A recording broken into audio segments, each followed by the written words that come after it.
news anchor, Brian Williams. Many of you know the story. Many of you know of him.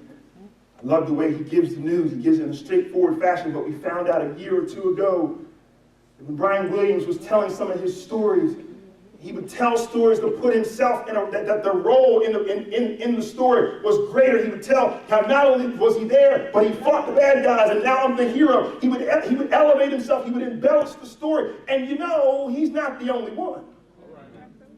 We too sometimes can tell a story. We sometimes can we sometimes can look at things from our perspective, and it makes us the hero.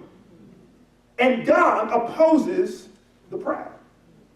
God opposes the self-aggrandizement, the self-lifting, the self-elevation. God stands opposite of that.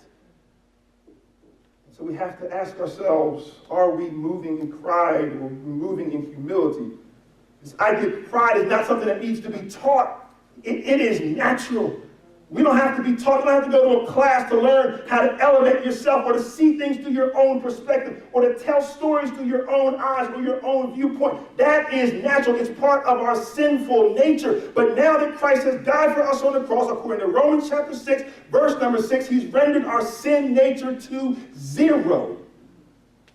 And so now there has to be a different way of living, a different way of living, a different way of acting. And the question we have to ask ourselves this morning is, am I surrendered to God?